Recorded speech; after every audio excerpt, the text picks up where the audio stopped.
नमस्कार, जय हिंद। तीसरी आग न्यूज 24 में आपका स्वागत है और मैं सुभाष मिश्रा। आज हम पुनः मथुरा फिरोजाबाद से आए हुए हमारे एक नेताजी, जिनका नाम माननीय खजान सिंह है, खजान सिंह निषाद, जो कि सपा से एमएलसी प्रत्याशी के लिए दावेदार भी हैं और लोगों के दिलों के चहेता भी हैं। तो हम आज इनसे थोड़ी चर्चा करेंगे और इनके क्षेत्र की जो समस्याएं हैं उनको सुनेंगे। दूसरी बात, ये एक लोकप्रिय नेता भी हैं अपने क्षेत्र के, तो वहां पर इनके चाहने वालों ने तमाम बार हमको मैसेज किया और हमसे जानने की कोशिश की कि एक बार हमारे नेताजी की बाइट लीजिए और थोड़ी सी चर्चा करते हुए इनके शब्दों को जनता तक पहुंचाने की कोशिश करिए। तो आइए, इसी क्रम में हम नेताजी से थोड़ी बातें करेंगे और जानने की कोशिश करेंगे कि अगर आपको वहां से प्रत्याशी घोषित करती है सपा, तो आप क्या करना चाहेंगे उस जनता के लिए जो जनता आपसे आस लगाए बैठी है। इसी क्रम में हमारे नेताजी हैं, तो आइए थोड़ा इनसे चर्चा करते हैं। नाम बताएंगे जरा। मैं खजान सिंह निषाद। तो कहाँ से प्रत्याशी हैं? मैं विधानसभा का आवेदन किया था सुकोबाद से। सिकोहाबाद से जी, 2 साल मेहनत करी मैंने। जी, 2 साल मेहनत करी, जनता का बहुत प्यार मिला। बहुत प्यार मिला। हाँ जी, मुझे ऐसा लगा कि मेरी टिकट काट दी गई विधानसभा की मेहनत करने के बाद। अच्छा, तो जनता ने मुझसे एक पुकार करी कि ऐसा है कि आप विधानसभा एमएलसी का नामांकन करें तो हम आपका साथ देंगे। अच्छा।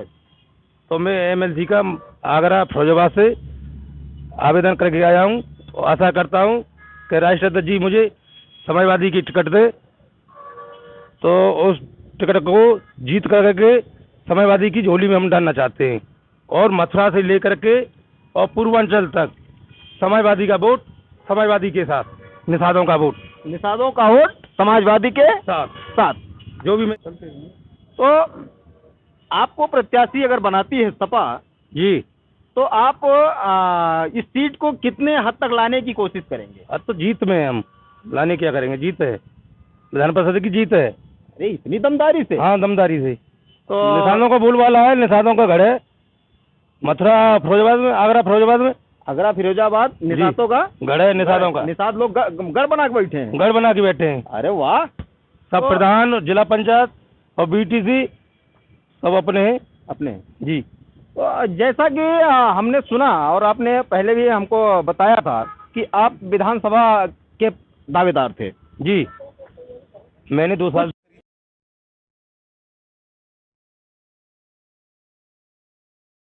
टिकट नहीं मिल पाया, लेकिन अगर बाय द वे सपा आपको एमएलसी पद का प्रत्याशी जीत कर गया आऊँगा, जीत समाजवादी आएंगे जी। और आपने जैसा कि ऑफ कैमरा हमसे कहा कि स्वयं तो हम आएंगे और कुछ लोगों को और लेके आएंगे। अरे पार्टी में और लेकर आएंगे साथ, जब हम आए तो और भी आएंगे साथ। नहीं, जैसे प्रत्याशियों की चर्चा आप कर रहे थे, ऐसा है, जो अब चर्चा चल रही है विधानसभा की, उनके प्रत्याशियों को भी और एमएलसी के प्रत्याशियों को भी हम तो जीत के आएंगे और साथ भी लेकर आएंगे, जिता करके साथ में लेके आएंगे। जी।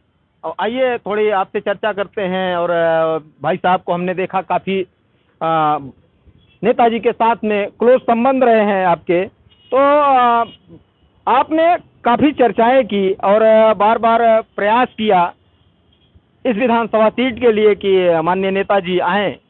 तो थोड़ी चर्चा करते हैं और जानने की कोशिश करते हैं कि आपका क्या श्रेय रहेगा और योगदान रहेगा। मैं पंडित संजय रावत, प्रदेश सचिव समाजवादी पार्टी सांस्कृतिक प्रकोष्ठ मथुरा से हूँ जी। ये हमारे मित्र हैं और हम संघर्ष करते रहेंगे पार्टी के लिए। अच्छा। हमें सरकार बनानी है 2022 में समाजवादी पार्टी की, और ये हमारे निषाद जी जो आगरा फिरोजाबाद से इन्होंने आज आवेदन किया है पार्टी में, यदि हमारे माननीय अखिलेश यादव जी इन पर भरोसा जताकर इनको टिकट देते हैं तो 101% ये विधान परिषद एमएलसी सीट जीत करके समाजवादी पार्टी की झोली में डालने का काम करेंगे। और क्योंकि फिरोजाबाद और आगरा में निषादों का गढ़ है। निषाद इनके संपर्क में सब हैं, क्योंकि ये व्यवहार कुशल आदमी है, बहुत ही संघर्षशील मेहनती हैं, क्योंकि इन्होंने 2 साल लगातार शुक्रवार विधानसभा में मेहनत की है। उसी वजह से पूरे फिरोजाबाद ने एक इनको बुला करके मीटिंग की है। मीटिंग में निर्णय लिया गया है कि निषाद जी आप चिंता ना करिए, आपकी टिकट कटी है तो कोई बात नहीं, आप एमएलसी का चुनाव लड़िए, हम आपके साथ हैं और ये निश्चित जीतेंगे, पक्का जीतेंगे। तो आपने देखा काफी चर्चाओं का माहौल बन रहा है, माहौल गर्म है, सर्दी बढ़ती जा रही है और जैसा कि अगर देखा जाए तो ठंडी जिस हिसाब से बढ़ रही है उसी हिसाब से चुनावी सरगर्मियां तेजी से बढ़ रही है। दिलों के चहेता माननीय खजान सिंह निषाद अगर आते हैं तो मथुरा के लोगों का भाग्य बदलने का काम करेंगे। थोड़ी इस पे और चर्चा करते हैं। आप मथुरा से हैं? जी, मथुरा से हूँ मैं। मथुरा की कुछ चीजें बताइए। मथुरा की चीज क्या बनाया कि अब की तो ऐतिहासिक जीत हो रही है समाजवादी की, 5 सीटों पे जीत होकर के आ रही है, ऐतिहासिक जीत। जब से समाजवादी पार्टी बनी है, जब से आज तक कोई सीट ही नहीं निकली है, अब की इस बार ऐतिहासिक जीत समाजवादी। इतनी मेहनत किया है आपने? मेहनत किया है, इतना मान सम्मान राष्ट्रीय अध्यक्ष जी को दिया है, उतनी से ज्यादा 5 सीटों पे दावेदारी है और 5 सीटें निकल के आ रही हैं हमारी, निकल के आ रही हैं। जी, मतलब इतना विश्वास क्या है, निकल के आ रही है। बदलाव चाहिए हमें, तो बदलाव हो रहा है। मथुरा नगरी बदलाव चाहती है, यदवंशी है। अरे कैसे भगवान यदवंशी थे, यदवंशी आएंगे, उन्हें सपने में दर्शन देते हैं, वो स्वयं टोल के आए हैं। यदवंशी है, उनकी सरकार बनने जा रही है समाजवादी की। सपने में आए हैं, वो स्वयं डोल के आए हैं। और अब की हम जरूर अखिलेश को लाए हैं। 2022 में अखिलेश भैया की सरकार बनेगी। 2022 में अखिलेश भैया की सरकार बनेगी। 11 मार्च मुख्यमंत्री हमारे अखिलेश यादव जी होंगे, उत्तर प्रदेश के। उत्तर प्रदेश पूरा उत्तर प्रदेश बदलाव चाह रहा है। अरे जो बांके बिहारी चाह रहे हैं, बांके बिहारी को पहले दोनों भैया भाभी दर्शन करके आए, उनको आशीर्वाद मिल गया है, दर्शन देने की क्या बात। तो भाजपा वाले तो कह रहे हैं कि ये हिंदू विरोधी है, हिंदू विरोधी है। हिंदू विरोधी क्या है, भाजपा वाले हिंदू विरोधी है। ये चंदा करके चंदा को खा जाते हैं, मंदिर के नाम पे चंदा कर लेते हैं, वो खा जाते हैं कि हमने बनवाया, ये कोर्ट के तहत बनाया मंदिर, ये क्या बनवाएंगे, कोर्ट से बना है, कोर्ट में बना है। अरे भाजपा का हमने भाजपा वाले क्या बनवाया, भाजपा ने तो चंदा करके चंदा खा गए और आज चुनाव में टीवी और वो लगा रहे हैं। अच्छा, टीवी लगा रहे हैं और का टीवी में प्रचार कर रहे हैं, प्रचार इस तरह कर रहे हैं। ये जब कोरोना लगा था हाँ, तो जनता के लिए आने के लिए कोई बस कोई व्यवस्था नहीं थी। आज देखिए इनके कितने रथ घूम रहे हैं। आज कहाँ से रथ आ गए, इस कोरोना में इतने रथ घूम रहे हैं। एक विधानसभा में क्या क्या रथ घूम रहे हैं इनके। अच्छा, तब ये रथ नहीं थे? तब कहाँ रथ थे, तब तो बस भी नहीं थी, जनता पैदल घूम रही थी, मर रही थी रोडों पर, कहाँ ध्यान दे रहे थे। आज रथ देखिए, ये सब चंदा का पैसा है। इसे चंदा पैसा है, चंदा का पैसा से भी ये लगा दिया, चुनाव लड़ रहे हैं चंदा के पैसे से। भाई कोर्ट के आदेश पर मंदिर बनाए, मंदिर तो सब चाहते हैं बने, मंदिर को कौन रोक रहा है। अच्छा, सपा की उपलब्धियां थोड़ी बता दीजिए। समाजवादी पार्टी की यदि उपलब्धि हम बताएंगे तो महीनों लग जाएंगे बताते वक्त। समाजवादी पार्टी ने सबसे पहले जिला अस्पताल में 1 रुपए का पर्चा, आवाज से समाजवादी पार्टी सरकार बनते ही सबसे पहले इलाज के लिए 1 रुपए का पर्चा सरकारी हॉस्पिटल में, जो 5 का था, ये 5 का था। हाँ, गरीबों का इससे भी हाँ, लाभ हुआ। हाँ, इलाज बेहतर हुआ। समाजवादी पेंशन देने का काम किया। 108 नंबर, जहाँ के थाने पर पीड़ित पहुंच नहीं पाता था, यदि पीड़ित फोन करेगा तो पुलिस उसके खेत में, उसके द्वार पर, उसके घर पहुंचने का काम समाजवादी पार्टी ने किया। 100 नंबर, 100 नंबर। और 108 नंबर मरीजों के लिए, कोई भी हारी बीमारी, पड़ोस में प्रधान से कहो गाड़ी के लिए कोई व्यवस्था नहीं होती, हमारी सरकार ने 108 नंबर चलाई, जो कि आपके घर पे जा करके इलाज के लिए पीड़ित को हॉस्पिटल लाएगी और उसको घर छोड़ेगी। हमारी पार्टी ने इतने काम किए, कन्या विद्याधन योजना, बेरोजगारी भत्ता योजना, और जो है साइकिल योजना, लैपटॉप योजना, इतने काम किए, इतना बड़ा बेरोजगारी भत्ता दिया। हिंदुस्तान का सबसे लंबा express way Lucknow Agra express way बनाया, जिस पर हमारे अखिलेश जी यादव जी ने अपना नाम भी नहीं लिखवाया।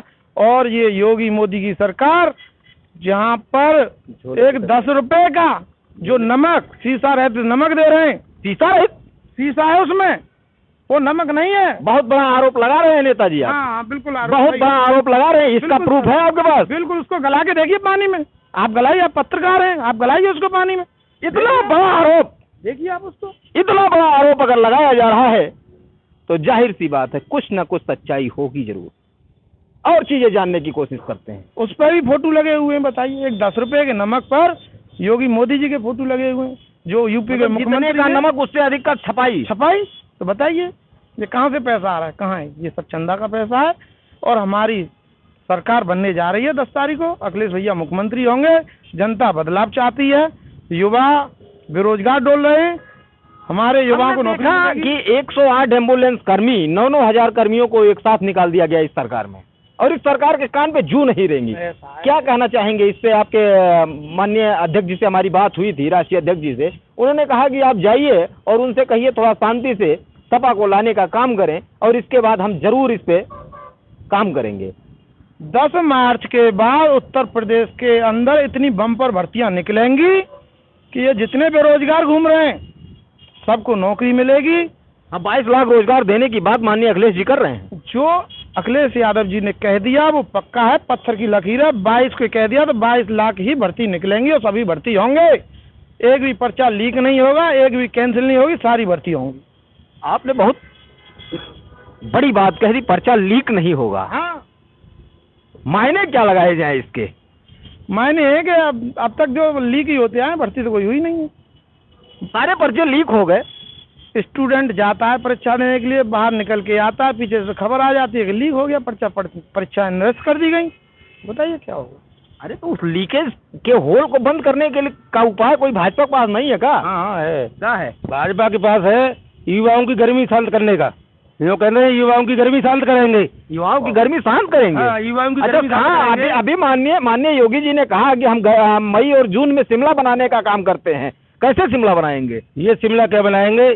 ये गर्मी शांत करने युवाओं की, ये यूपी के युवा डोल रहे हैं रोड पे, इनकी गर्मी शांत करने का काम करते हैं। हमारे माननीय अखिलेश यादव जी ये भर्तियों को काम करते हैं, ये भर्ती कराएंगे, युवाओं को रोजगार देंगे। और ये भाजपा योगी सरकार है, ये रोड पे नाम लिखने वाली नहीं है, ये सूसों पे जो सूसू करते लोग उन पर नाम लिखने का काम करती है। जिन्हें एक्सप्रेस पे नाम लिखने का काम नहीं किया है कोई रोड। अच्छा, एक मिनट, अभी जो express way, Purvanchal express way इन्होंने बनाया, उस पे कल हमारे दिमाग में आ गई बात। कल एक घटना हुई, एक व्यापारी यहाँ लखनऊ का था, वो गया हुआ था कहीं और लौट रहा था, उसकी कार का एक्सीडेंट हुआ। एक्सप्रेस वे पे कोई व्यवस्था न होने के कारण उसमें 3 लोग जल के मर गए उस कार में। क्या ये फेलियर है भाजपा का? फेलियर का भाजपा करा रही है सब कार्य को, और भाजपा ने जब कोई सुविधा जब बनाया है तो सुविधा क्यों नहीं? तो जैसा कि हमने अभी कल की घटना है आपको बताने की कोशिश की कि पूर्वांचल एक्सप्रेस वे पे एक कार का एक्सीडेंट हुआ, बलेनो गाड़ी थी, उसका एक्सीडेंट हुआ और उसमें 3 लोग जल के मर गए। एक्सप्रेस वे को आप किस रूप से देखना चाहते हैं? क्या ये एक्सप्रेस वे सही जितनी सुविधाएं होनी चाहिए उसके साथ तैयार नहीं है, या ऐसे ही जल्दीबाजी में इसका उद्घाटन कर दिया गया? इन्होंने बहुत जल्दबाजी में उद्घाटन कर दिया है। उस एक्सवे पर कोई व्यवस्था नहीं है। यदि फायर ब्रिगेड की वहाँ व्यवस्था होती तो तुरंत ही फायर ब्रिगेड पहुँच जाती, आग को काबू कर लिया जाता। तो ये 3 जो जलकर मौतें हुई हैं ये नहीं होती, ये नहीं होती, बिल्कुल नहीं। कोई भी व्यवस्था उस पर नहीं है। इन्होंने केवल चुनाव की वजह से उल्टा सीधा बना करके जल्दी में उसका उद्घाटन कर दिया है, इसी वजह से ये घटनाएं उस पर हो रही हैं। चलिए, धन्यवाद। तो आपने देखा माननीय खजान सिंह निषाद जी ने अपनी बातों को रखा और जीत का दावा भी किया। खुद आएंगे और अपने साथ वहां से जितने भी लोग हैं उस सीट के आसपास, उस पे भी निषादों का जो प्रभाव होगा वो देखने लायक होगा। क्योंकि आपने दावा किया है कि हम कोशिश करेंगे कि वहां से जितने भी लोग 4-4 सीटें हैं और जितने भी लोग प्रत्याशी हैं हम उनको जिता के लाएं और सपा का मान बढ़ाएं।